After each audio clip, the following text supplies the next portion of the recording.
필로폰을 투약한 혐의로 경찰에 긴급 체포됐던 로버트 할리에 대해서 경찰이 구속영장을 청구했는데 그 구속영장이 기각됐습니다. 구속영장이 기각되면서 풀려난 로버트 할리 씨의 모습과 발언 들어보시죠.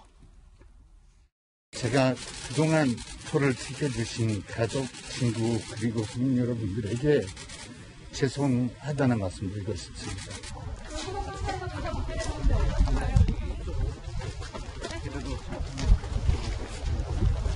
혹시 뭐 같이 투약하신 분 계신가요?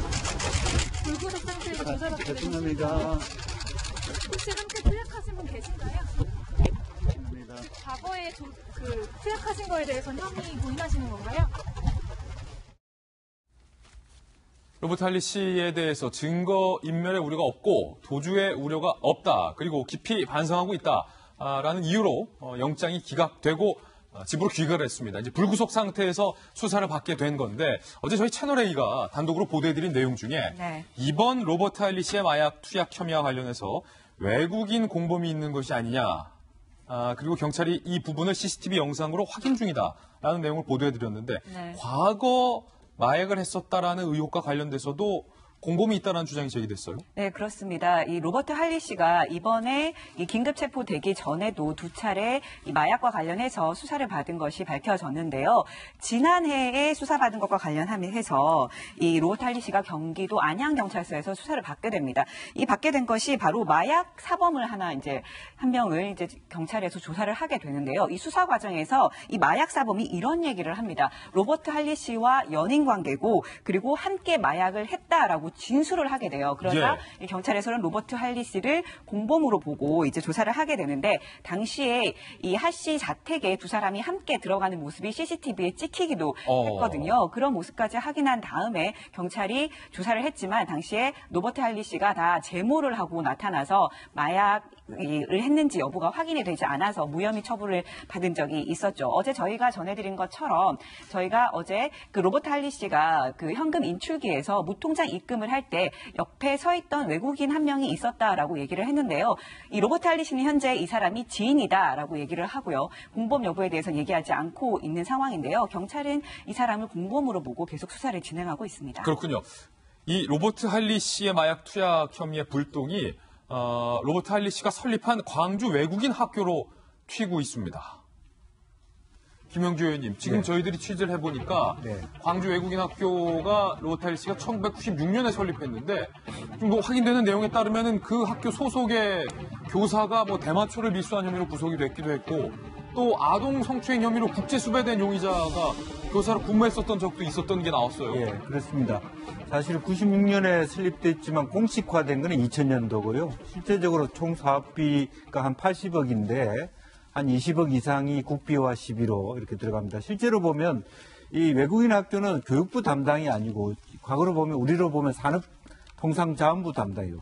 우리나라가 여전히 외국인 학교는 설립할 때 외국이 투자한다는 그런 전제로 하기 때문에 서울시 같은 경우도 실제로 경제통상진흥실에서 외국인 학교를 담당하고 있습니다. 그러다 보니까 1년에 한 번씩 형식적으로 교육청이 말하자면 조사를 하고 있고 가령 수원 외국인 고등학교에서 2011년에 당시 지식경제부가 감사를 나왔을 때도 이 광주 외국인 학교는 감사받지 않았습니다. 아하. 그렇기 때문에 현재의 말하자면 내부 규정, 전체 학생 중에서 외국인이 30% 미만이어야 된다.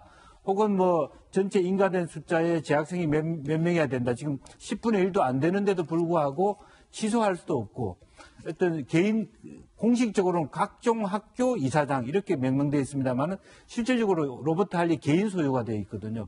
여러 가지 지금 솔직히 얘기하면 외국인 학교는 지혜법권 지역이다 이렇게 볼 수 있습니다. 그렇기 때문에 말하자면 교사를 뽑는 것, 즉 국제적으로 수배 대상자가 교사가 되기도 하고 공식적으로 교사인 사람이 1.2kg에 해당되는 대마를 수입하는 이런 상태에 있어서도 불구하고 학교 자체가 징계 내리지 않으면 교육부가 그 학교에 대한 징계도 내릴 수 없는 그런 처지에 놓여 있습니다. 그래서 국제 수배됐다는 게 이제 인터폴의 수배가 됐다라고 소위 그런 사람 자체를 교사로 받아들이더라도 전혀 교육부가 징계를 내릴 수 없는 게 현 시점이기 때문에 이제는 더 이상 이런 어떤 외국인 학교의 부분을 과거에 우리가 외국으로부터 투자받을 시대의 그 과거 패러다임에 묶여 있는 거 아닙니까?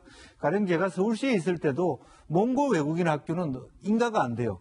몽고라는 나라가 우리나라에 투자할 수 없지 않습니까? 예. 그런 어떤 문제가 있기 때문에 실제적으로 다시 한번 큰 틀에서 외국인 학교에 대한 법 제도는 좀 큰 손질이 필요하지 않나 그렇게 생각이 듭니다. 예, 그런가 하면 마약은 아니지만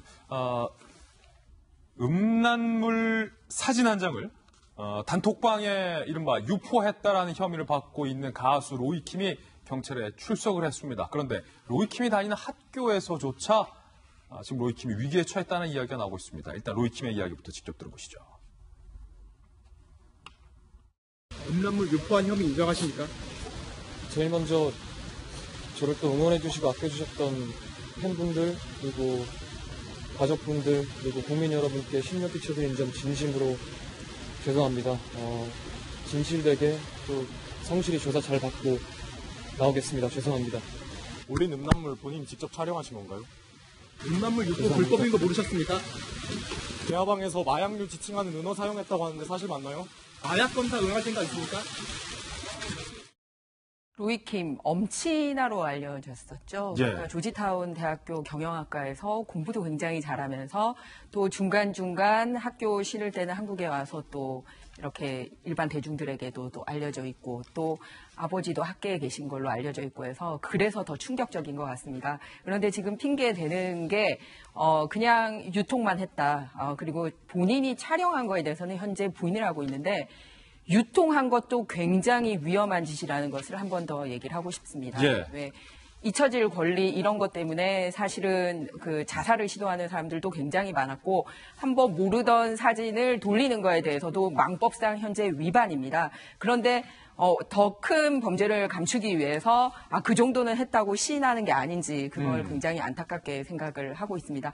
근데 제가 오늘 저희 지금 쭉 토론하는 것 중에 이 성폭행 관련된 것과 마약 관련된 것 중에 하나 조금 본질을 짚고 갔으면 하는 게 뭐냐면 누가 마약했다더라, 누가 성폭력 범죄했다더라 이게 중요한 게 아니라 사실은 이 과정에 있어서 경찰하고의 유착이 있었냐. 그다음에 두 번째 왜 이렇게 처벌이 안 되냐 이거였거든요. 예. 그래서 제가 마약 관련돼서 조금 덧붙이자면 정말 안타까운 게 우리나라가 마약 청정국 지위를 이미 잃었다고 합니다.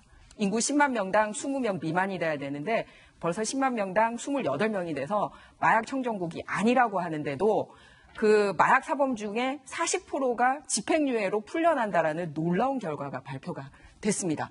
이렇게 그 중독성이 있는데도 이런 일이 있다 보니 앞으로도 이런 뉴스가 끊이지 않겠구나라는 걱정이 드는 게 사실이라서 이번 기회에 확실하게 처벌이 되는지 그거를 국민들이 지켜볼 예정입니다. 예, 로버트 할리 씨, 로이킴 씨, 그리고 황하나 씨와 박유천 씨와 관한 이야기 전해드렸습니다.